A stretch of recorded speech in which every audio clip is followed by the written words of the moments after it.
چیزیں جو ہے وہ کیا اس وقت شہر اقتدار میں ہو رہی ہیں، اور واضح طور پر نظر آ رہا ہے کہ شہباز سرکار مسلسل دھنستی چلی جا رہی ہے، پھنستی چلی جا رہی ہے، ان کے گرد گھیرا جو ہے وہ مسلسل تنگ ہو رہا ہے۔ اور ایک ایک کر کے ڈیولپمنٹس پر بات کرتے ہیں کیا کیوں دیکھیں۔ ایک تو سب سے پہلے یہ ہوا کہ آج جو سماعت تھی سپریم کورٹ میں 6 ججز کے خط کے حوالے سے، جو ان کے انکشافات ہیں، جو انہوں نے جو کچھ بتایا ہے ان بہادر ججز نے، ان عظیم ججز نے، 6 ججز نے، اس پر جو سماعت تھی اس سے پہلے 6 تاریخ تک وفاقی حکومت کو ان 6 ججز کے خط پر جواب دینا تھا، لیکن حکومت کی جانب سے آج اٹارنی جنرل پاکستان منصور عثمان اعوان صاحب نے عدالت کو یہ بتایا کہ کیونکہ ہمیں تحریری آرڈر نہیں ملا تھا اس لیے ہم جواب جمع نہیں کرا سکے۔ اب یہ بہت امپورٹنٹ ہے، سوال تو بڑا یہ ہے کہ جو دستخط ہیں وہ کیوں نہیں ہوئے تھے، کیوں ججز دستخط نہیں کر رہے تھے، اور انہوں نے پھر دستخط کیے کیوں اوپن کورٹ میں؟ ظاہر ہے شاید وہ ججز نہیں چاہتے تھے کہ اوپن کورٹ میں ایک تماشا لگے، پورا میڈیا کے ذریعے پورا پاکستان دیکھ رہا ہے، تو انہوں نے دستخط کر دیا۔ لیکن یہ بڑا سوال ہے کہ 6 ججز ابھی تک دستخط نہیں کر رہے تھے، ان میں سے 3 دستخط نہیں کر رہے تھے، یہ ایک بڑا سوال ہے۔ لیکن اصل جو اس میں ایک اور چیز ہے وہ یہ ہے کہ حکومت نے بہرحال جواب جمع نہیں کرایا، اور حکومت کا جواب جمع نہ کرانا بتاتا ہے کہ کہاں پہ ٹانگی ہوئی ہیں، سمجھ آ نہیں رہا، جائیں تو جائیں کہاں، کریں تو کریں کیا۔ تو یہ ہے ایک تو معاملہ کہ حکومت نے جواب جمع نہیں کرایا، کل تک انہوں نے ٹائم مانگا ہے، آج اب دستخط ہو گئے ہیں، اب دیکھتے ہیں کل تک وہ جواب جمع کراتے ہیں یا ویسے سماعت غیر معینہ مدت کے لیے جو ہے وہ ملتوی ہو گئی ہے، کیونکہ منصور علی شاہ صاحب نے شاید پاکستان سے باہر جانا ہے، تو اس لیے یہ معاملہ ابھی وہ واپس آئیں گے تو پھر سماعت کے مقرر ہوگا جب یہ 6 ججز جو ہیں وہ پورے ہوں گے، تو مکمل ہوں گے۔ تو دوسرا جو معاملہ ہے دیکھیں، قاضی صاحب جو ہے وہ ان کے حوالے سے بہت سی انٹرنل خبریں آ رہی ہیں، اور وکلا جو ہے وہ بہت سے دعوے کر رہے ہیں، میں اس پہ کام کر رہا ہوں کہ کوئی چیزیں کوئی تھوڑی سی سالڈ چیز ساتھ ہاتھ آئے، پتہ چلے تو پھر آپ کے ساتھ جو ہے وہ شیئر کی جائے۔ دوسرا جو معاملہ ہے وفاقی حکومت کے لیے، شہباز سرکار کے لیے، وہ بھی بھیانک ہے، خوفناک ہے، اور وہ یہ ہے کہ ایک اور جج صاحب کے حوالے سے خبر آ گئی ہے، اور وہ جج صاحب ہیں جسٹس محسن اختر کیانی صاحب۔ جسٹس محسن اختر کیانی صاحب کے خلاف جو مہم چلی ہے اس پر بھی محسن اختر کیانی صاحب نے خط لکھا ہے چیف جسٹس عامر فاروق صاحب کو، اور عامر فاروق صاحب کو اب بتایا جا رہا ہے کہ ایڈمنسٹریٹو کمیٹی جو ہے، حسین چودھری صاحب علی جہاں کے ساتھ وی لاگ میں بتا رہے تھے کہ جو ایڈمنسٹریٹو کمیٹی ہے جس میں عامر فاروق صاحب ہیں، محسن اختر کیانی صاحب ہیں، میاں گل حسن اورنگزیب صاحب ہیں، اس میں یہ طے ہوا ہے کہ اب توہین عدالت کی کارروائیاں شروع کی جائیں گی۔ محسن اختر کیانی صاحب کا معاملہ ہو یا بابر ستار صاحب پہ تو میں ڈیٹیل میں سیکنڈ لاسٹ ویڈیو میں یا لاسٹ ویڈیو میں آپ کو بتا چکا ہوں، لیکن اس میں اب مسئلہ یہ ہے کہ اس وقت تک جب میں یہ ویڈیو ریکارڈ کر رہا ہوں ابھی تک تو بینچ بننے کی خبر نہیں آئی، لیکن ساتھ ایک اور بڑی خبر آ گئی ہے، اور وہ یہ ہے کہ آج عامر فاروق صاحب چیف جسٹس اسلام آباد ہائی کورٹ، ان کی کاز لسٹ منسوخ کر دی گئی، اور ان کی کاز لسٹ منسوخ کر دی گئی ہے۔ ان کے کیس انہوں نے آج کیسز نہیں سنے۔ اس سے اندازہ ہوتا ہے کہ چیزیں بہت زیادہ کمپلیکیٹڈ ہوتی جا رہی ہیں حکومت کے لیے، چیف جسٹس کے لیے، چاہے وہ چیف جسٹس اسلام آباد ہائی کورٹ عامر فاروق صاحب ہوں یا چیف جسٹس پاکستان جسٹس قاضی فائز عیسیٰ صاحب ہوں۔ عامر فاروق صاحب نے آج کاز لسٹ منسوخ کر دی، آج سنگل بینچ میں انہوں نے کوئی کیس نہیں سنا۔ آج ڈویژن بینچ میں بہت اہم کیس ان کے پاس لگا ہوا تھا، وہ تھا توہین عدالت میں جو سزا سنائی تھی جسٹس بابر ستار صاحب نے ڈی سی اسلام آباد، ایس ایس پی آپریشنز اور ایس ایچ او کو، وہ معاملہ 1 مارچ کو انہوں نے فیصلہ سنایا تھا، 30 مارچ تک انہوں نے کہا تھا کہ یہ اپیل کر سکتے ہیں، اور اگر اپیل میں انہوں نے کہا تھا کہ فیصلہ اسلام آباد ہائی کورٹ معطل کر دیتی اپیل میں تو ویل اینڈ گڈ، ورنہ 30 مارچ کو ان تینوں کو گرفتار کر کے اور اڈیالہ منتقل کر دیا جائے۔ اس کے بعد کیا ہوا کہ انہوں نے same day intra court appeal دائر کی، انٹر کورٹ اپیل انہوں نے دائر کی، اور اس کے بعد پھر وہ درمیان میں کیس لگ نہیں رہا تھا، بینچ نہیں، کوئی اور جج مان نہیں رہا تھا، پھر کرتے کراتے ایک بینچ بنا، وہ ٹوٹا، پھر میاں گل صاحب کے ساتھ بیٹھ کے، اور پھر کیا ہوا 20 مارچ کو عامر فاروق صاحب نے بابر ستار صاحب کا فیصلہ معطل کرتے ہوئے 7 مئی کی تاریخ رکھ دی۔ آپ اندازہ لگائیں 20 مارچ کو 7 مئی کی تاریخ ڈال دی، حالانکہ وہ اتنا ارجنٹ معاملہ تھا، اتنا اہم معاملہ تھا، اتنی لمبی تاریخ ڈال دی، اور آپ جب آج 7 مئی آئی ہے تو آج بتایا گیا کہ عامر فاروق صاحب کی طبیعت ناساز ہو گئی ہے، طبیعت خراب ہو گئی ہے، اور آج عامر فاروق صاحب جو ہیں وہ کیسز کے لیے نہیں بیٹھے، جس وجہ سے یہ کیس جو ہے وہ نہیں ہو سکا، اور اس کے ساتھ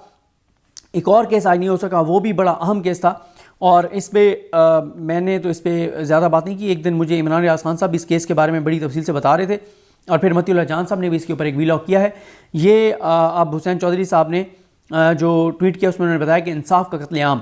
تھانہ کھنہ کی حدود میں روڈ ایکسیڈنٹ، اور درخواست گزار کے مطابق ایکسیڈنٹ لاہور ہائی کورٹ کی گاڑی میں لاہور ہائی کورٹ کی گاڑی استعمال ہوئی تھی، جس میں جاں بحق شہری کے کیس میں تفتیش مکمل نہ ہونے اور ملزمان کی عدم گرفتاری کے خلاف کیس کی سماعت کی کاز لسٹ آج کینسل کر دی گئی ہے، اور آئندہ سماعت 26 جون مقرر ہوئی ہے۔ چیف جسٹس اسلام آباد ہائی کورٹ نے سماعت کرنا تھی۔ آپ اندازہ لگائیں کہ ایک یہ بتایا جا رہا ہے کہ ایک یہ انہوں نے متی اللہ جان صاحب نے اس پہ ویلاگ بھی کیا تھا کہ اس میں ایک لاہور ہائی کورٹ کے جج ہیں، ان کی گاڑی سے ایکسیڈنٹ ہوا ہے جس کی شہری کی جان گئی ہے، اور اس پہ جو ان کی ایف آئی آر ہے نہ اس پہ تفتیش ہو رہی ہے، نہ ذمہ داران کو گرفتار کیا جا رہا ہے۔ یہ کیس بھی آج لگنا تھا، اور آپ اندازہ لگائیں کہ 7 مئی مطلب ایک شہری کی جان چلی گئی سارا کچھ، اور سماعت کب کے لیے مقرر کر دی؟ 26 جون کے لیے۔ آپ اسی سے اندازہ لگائیں کہ کس طرح سے ہمارے معاملات چل رہے ہیں۔ لیکن حکومت کے لیے جو بڑا ایک مسئلہ ہے وہ ایک تو یہی ہے کہ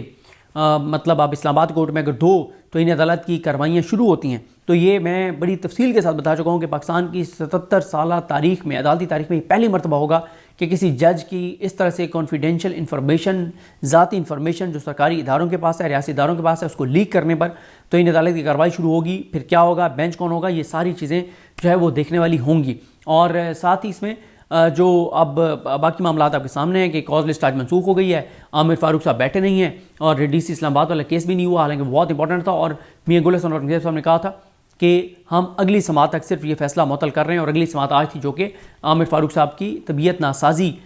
کی بنیاد بتائی گئی ہے، اور اس بیس پر ان کی وہ آج عدالت میں نہیں بیٹھے۔ اس کے بعد اگلی خبر یہ ہے جناب کہ وکلا کے اندر یہ بہت زیادہ بات ہو رہی ہے کہ لگتا یوں ہے کہ اگلے 2 ہفتے میں حکومت، شہباز شریف حکومت اور قاضی فائز عیسی صاحب کی لڑائی شروع ہو جائے گی۔ اچھا، وکلا کی رائے تقسیم ہے، کچھ وکلا کہتے ہیں کہ ہو جائے گی، کچھ کہتے ہیں کہ نہیں، دونوں کا سروائیول ایک ساتھ ہے تو لڑائی نہیں ہوگی، کیونکہ وہ کہتے ہیں قاضی صاحب کو بھی پتہ ہے کہ اگر حکومت اور میری لڑائی ہوتی ہے آفیشلی جو ہے وہ عمران خان ہوگا، تو اس لیے حکومت اور مجھے مل کے عمران خان کا راستہ روکنا چاہیے، کیونکہ یہ بات تو اب ہمارے بہت سے صحافی دوست کر رہے ہیں کہ قاضی فائز عیسی صاحب یہ سمجھتے ہیں کہ پاکستان کا سب سے بڑا مسئلہ نہ معیشت ہے، نہ معاشی کرائسس ہے، نہ سیاسی عدم استحکام ہے، نہ دہشت گردی ہے، نہ بدامنی ہے، نہ بے روزگاری ہے، نہ مہنگائی ہے، نہ مداخلت ہے، نہ سازش ہے، کچھ بھی نہیں ہے۔ پاکستان کا سب سے بڑا مسئلہ قاضی فائز عیسی صاحب یہ سمجھتے ہیں کہ وہ عمران خان ہے، اور مجھے اداروں کو اور حکومت کو مل کے عمران خان کا راستہ روکنا چاہیے۔ یہ باتیں اب کھلے عام ہو رہی ہیں، اور یہ بہت افسوسناک اور تشویشناک ہے۔ لیکن اب یہ بتایا جا رہا ہے اور یہ تجزیے کیے جا رہے ہیں وکلا کی جانب سے کہ حکومت اور قاضی فائز صاحب کی لڑائی شروع ہو سکتی ہے، اور اس کی بنیاد وہ یہ کہتے ہیں کہ دیکھیں، قاضی فائز عیسی صاحب چیف جسٹس پاکستان بنے، ان 6 ماہ میں قاضی فائز عیسی صاحب نے وہ چیزیں نون لیگ کے حق میں کیں جو نون لیگ تصور بھی نہیں کر سکتی تھی، جو کوئی پاکستان کا شہری تصور نہیں کر سکتا تھا کہ قاضی فائز عیسی صاحب عمران خان کے خلاف نون لیگ کے ساتھ مل کے اس حد تک چلے جائیں گے۔ تو وہ یہ کہتے ہیں کہ جب قاضی صاحب نے اپنا کریئر تباہ کر لیا، اپنی لیگیسی کا تباہ، کریئر تو خیر وہ پورا کر کے جا رہے ہیں، مطلب لیگیسی تباہ کر لی، انہوں نے اپنا نام تباہ کر دیا، مطلب کس طرح کی ان کے بارے میں زبان استعمال ہوتی ہے، کہ ان کے نام پہ لوگوں کا ریئیکشن کیا ہوتا ہے، یہ ساری چیزیں آپ دیکھ لیں۔ انہوں نے اپنا سب کچھ تباہ کر دیا، اس کے بدلے میں انہوں نے مانگا تو مانگا کیا؟ ایک چیز مانگی، اور وہ تھی کہ مجھے جنرل فیض کا سر چاہیے، جو بھی ہو مجھے جنرل فیض کا سر چاہیے۔ اس کے لیے انہوں نے آتے ہی فیض آباد دھرنا کمیشن، فیض آباد دھرنا کیس جو ہے اس کی نظرثانی لگائی، اس کے بعد حکومت کے ساتھ مل کے کمیشن بنوایا، اور اس کمیشن نے جسٹس قاضی فائز عیسی صاحب کو جھوٹا قرار دے دیا ہے کہ یہ غلط بیانی کرتے رہے ہیں، جھوٹ بولتے رہے ہیں۔ یہ جسٹس قاضی فائز صاحب جو الزامات لگاتے رہے ہیں، جو قاضی فائز صاحب کہتے رہے ہیں کہ جنرل فیض میرے خلاف ریفرنس کے پیچھے تھا، اور میں اپنے بیوی بچوں کے ساتھ جائیدادوں کا حساب اس لیے نہیں دوں گا کہ یہ بدنیتی پہ مبنی ریفرنس ہے، تو اب حکومت سے وہ ایک جنرل فیض کا سر چاہتے تھے، وہ بھی ان کو نہیں ملا، اس میں بھی جنرل فیض صاحب کو بری کر دیا گیا ہے، کلین چٹ دے دی گئی ہے، کلیئر کر دیا گیا ہے، قاضی صاحب کے سارے الزامات جھوٹ ثابت ہو گئے ہیں۔ تو یہ کہا جا رہا ہے کہ اب انہوں نے آخری موقع دیا ہے شہباز سرکار کو کہ 2 ہفتوں میں اس کے اوپر کوئی چیز کر کے لے آؤ جنرل فیض کے حوالے سے، کوئی اور تم کیا کرنے جا رہے ہو، کس طرح کرنے جا رہے ہو، تو ویل اینڈ گڈ، ورنہ یہ کہا جا رہا ہے کہ قاضی فائز صاحب نون لیگ کے ساتھ بھی سیدھے ہو جائیں گے۔ اور کیونکہ ویسے ہی اب قاضی صاحب کی یعنی دو ہی چیزیں تھیں نا، ایک یہ تھا کہ عمران خان کی مخالفت اور دشمنی میں وہ نون لیگ کے ساتھ الائنڈ نظر آتے تھے جو ان کے اوپر الزام ہے، اور دوسرا ان کے اوپر الزام یہ تھا کہ وہ کیونکہ ایکسٹینشن لینا چاہتے ہیں، عہدہ انجوائے کرنا چاہتے ہیں، طاقت اپنے پاس رکھنا چاہتے ہیں، اور وہ اپنے آپ کو ناگزیر سمجھتے ہیں کہ میں نہیں ہوں تو پتہ نہیں پاکستان ہی چلے گا، تو اس لیے وہ اس عہدے پر رہنا چاہتے ہیں، یہ مراد انجوائے کرنا چاہتے ہیں، یہ سارا کچھ اپنی پاور ایکسرسائز کرنا چاہتے ہیں، اور اس سیٹ کو نہیں چھوڑنا چاہتے۔ تو وہ تو پروگرام بڑھ گیا ہے، وہ تو ابھی اتنا آسان نہیں ہے، اور اس کے لیے جو ہے وہ اب اتنا آسان نہیں لگ رہا، کیونکہ جو کل جو 3 ججز نے کا جو فیصلہ ہے مخصوص نشستوں کے حوالے سے، تو اس میں یہ کہا جا رہا ہے کہ جناب قاضی صاحب کی ایک لڑائی شروع ہو سکتی ہے نون لیگ کے ساتھ، اگر نون لیگ نے جنرل فیض صاحب کے حوالے سے کوئی قاضی صاحب کو جنرل فیض کا سر پیش نہ کیا تو یہ اب ساری صورتحال ہے. آپ دیکھ لیں اوورال، آپ دیکھیں روزانہ چیزیں بگڑتی چلی جا رہی ہیں. اب اسلام آباد ہائی کورٹ میں 2 ججز کے خلاف کمپلین پر توہین عدالت کی کارروائی، ڈی سی والا معاملہ، سپریم کورٹ میں 6 ججز والا معاملہ، پھر عطر من اللہ صاحب کی ریمارکس.